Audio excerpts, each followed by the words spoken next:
Oh, Sadie.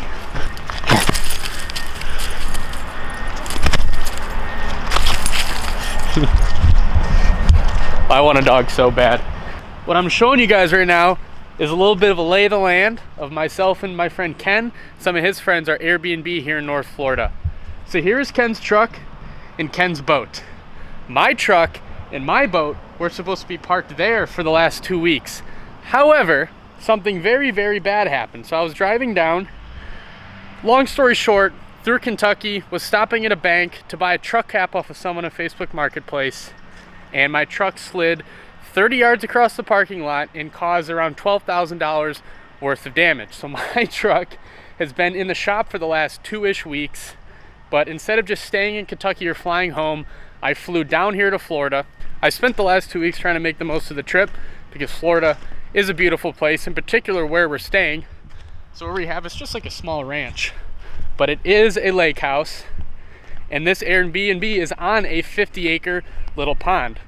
So these areas in central and north Florida, they have a lot of giant, like 10, 11, 12, 13, all the way to 15 plus pound bass in their small lakes.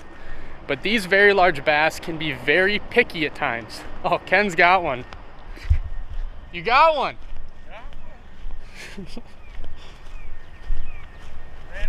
Wait, hold up. God. You catching giants? Catching biggins. Just biggins. Not quite the 1347s, but close. No, that one doesn't exactly have the size the other one had. No, not close. So, like I was saying, most of these big giant trophy fish that live in Florida, they don't really like to bite artificials, do they, Ken? No, not very much. So what do we target them with? Big shiners. So, this area of the country, a lot of these small lakes and ponds, they have wild, big, giant golden shiners that are native to their lakes. This right here, the lake we're on, it's only like 40 or 50 acres, but it's filled with these big, beautiful, giant wild shiners. So Ken's been doing a little bit of catching shiners. Mainly it's been Ken's brother Kevin, who's been sitting out there on the canoe. Kevin goes out there almost every day and catches wild shiners for us to then go out and use on a lot of the bass fishing lakes around here, trying to target some trophy fish. Now, like I said, I haven't really had my truck and boat out here, so I haven't been able to be fishing nearly as much as Ken has. There have been some select days when I've been out on the boat with Ken and some of his brothers and friends, but most days I've been inside the Airbnb working. The other night, I think this was 3 or 4 nights ago, I went out with Ken for just a 2-hour shiner mission. I didn't really do much of any filming. I just made sure to put the GoPro on, and Ken caught an absolute bass of a lifetime. I probably will never see a largemouth bass this size again. I will roll the clips.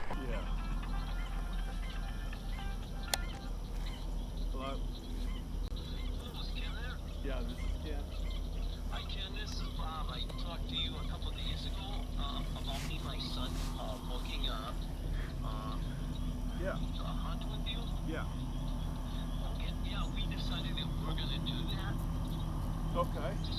So we're looking at, like I said, towards the end of October. Okay. And is that hunt, now, how does that work? Is that like 4 nights? Or how many nights is it? Yeah, it's four nights, like, so you can come in and I'm about to hook set a fish. Hold on. No, it's he's coming at me. He's good. Got him? Decent. He's not Got as him? big as the other one. Yeah, We're shiner fishing. You're living the good life right now. yeah. You're a snowbird. He's tight. Oh, dude. Oh. God. Bigger. Oh. Good for you, man. Dude, he's not letting me bring him in. Oh no, is it a mud? Holy my- shit! Holy shit! Holy shit, that thing is huge! Oh my god, Ken! Oh my god, Ken! Oh my god! I'm freaking out! I'm freaking out! Oh my gosh! You were taking a phone call with a client! Dude, get him in the bottom of the boat! Bottom of the boat! This thing, Ken! Is that a teener? That's the fish that bit me. Ken, is that a teener? I think I got my teener. Oh my god. No way. Holy shit. Holy shit. Dude, it's still full of eggs. It's pre-spawn.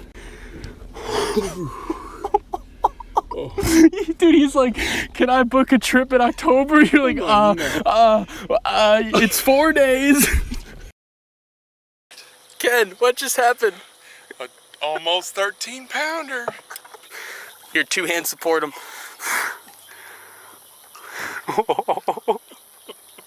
A freaking giant. Oh my goodness. Let's get a length on her.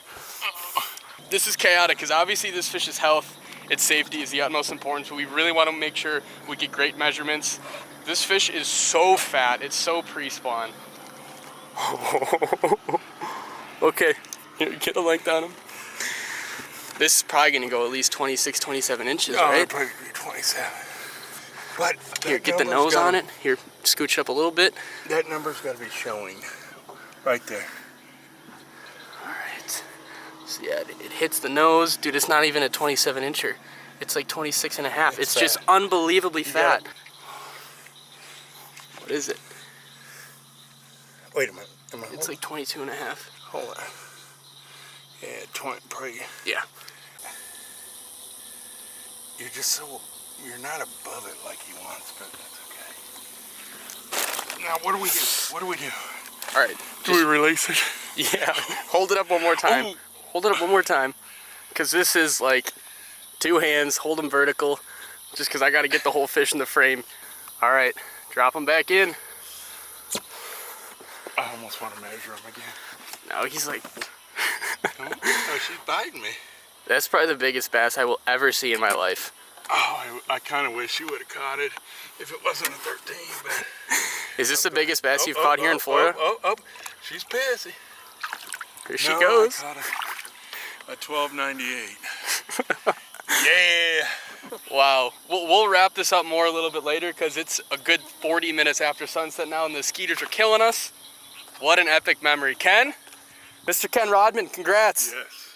Congratulations, sir. It's your turn. So like I said, I will probably never see a largemouth bass that size ever again my whole life. But we're gonna go out for another like 3-4 hours. Today's actually my last day in Florida.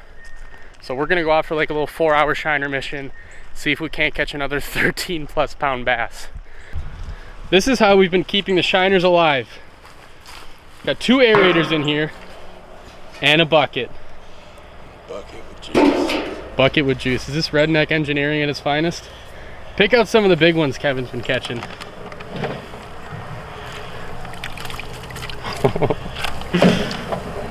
The average size of these are like, oh, there's a huge one in there. You get excited, Hold on. I mean, this one in particular is like, that one's like at least 12, 13 inches long. Like it's a giant shiner. Flecking scales all over. Yeah, they're not good. That's a huge shiner.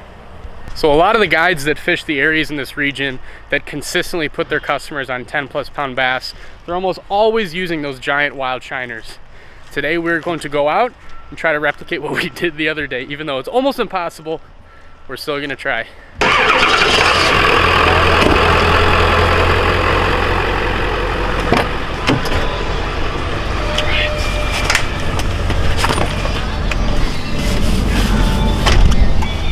We're ready. Oh, blast it. Blast that volume.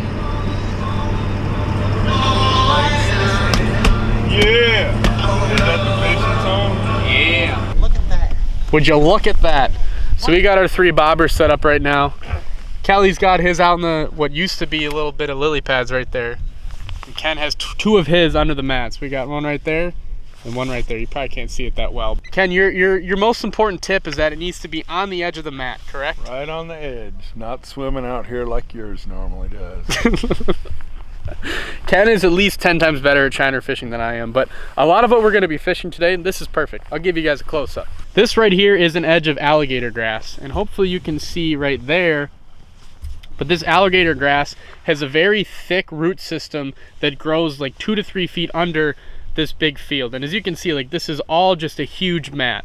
So this whole mat is like at least 5 to 7 feet deep, like most of it. So these fish like bass, bluegill, bowfin, everything that lives in this lake pretty much just lives in this mat. This lake's just a big round bowl. There's not much vegetation in it. So everything relates to this mat and the edges of the mat in particular. So you can't really punch baits through it. Like you certainly can't frog in anything like this.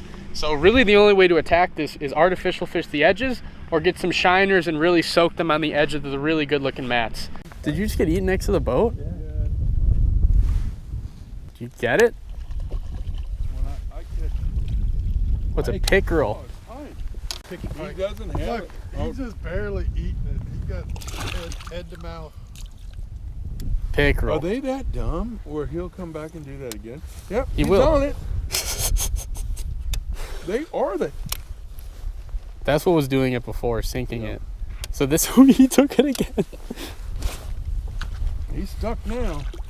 You don't have a choice now. Wow, you actually got him. So this is, a lot of you guys are going to think that this is a northern pike. Here, let me get the big camera out. So a lot of you guys are going to think that this is a northern pike. It's not, even though it looks almost exactly like one. These are, I think it's a chain pickerel. I don't know if it's a chain pickerel or not, but it's a pickerel. And they have them down here in Florida and some southern states, and they look exactly like a northern pike. Oh my goodness, look at those teeth. Get a good close up on it. Look at the row on top. Oh yeah. Oh man. Buddy. See ya. Oh, did you just get eaten? Oh my God. Ken's got it. It's a bass. It's a bass. We got a bass. We got a bass. That thing is dark. Before you drop him in, let me see him real quick. Just so you guys can see how the fish look coming out of these really tannic Florida waters. They are so black and dark colored because they spend almost all their time up under these alligator grass mats out of the sunlight. So the clock is striking midnight on my Shiner hopes and dreams.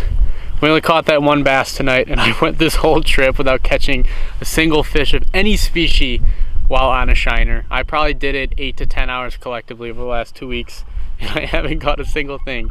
So Shiner fishing isn't necessarily easy at all times. It can be. I think I'm just a very, very terrible Shiner fishing. He's got a bobber down again. My bobber doesn't get touched, only Ken's bobber. You got kryptonite on your Yeah. But thank you guys so much for watching this video. I would have spent a little more time talking about that incredibly epic fish catch, but honestly, like, there really wasn't much to it. We put a live Shiner under an alligator grass mat, and like 30 minutes after sunset, a 13.5 pounder decided to eat it. And that really wasn't much else to it. It wasn't like we didn't pick the spot for any particular reason. We didn't pick the little lake for any particular reason. Like, we picked a lake that Ken usually fishes. We picked a random spot in the alligator grass, and it had what's probably going to be the biggest bass I'll ever see in my life. And we are in Florida. That was a loud semi-auto. Like I said, it's going to be very difficult to see a bigger bass the rest of my life, but I feel blessed to be able to have actually seen a fish that big in person, even though I wasn't the one to personally catch it, and we didn't catch it on artificial. I still think it's an incredible thing to see a largemouth bass grow that big. So Ken, thank you very much for catching it. I hope you're proud. Oh, yeah. PB. I set out to get something over 13 and I got it. All right, I'm gonna sign out. Thank you guys so much for watching. See you on another video.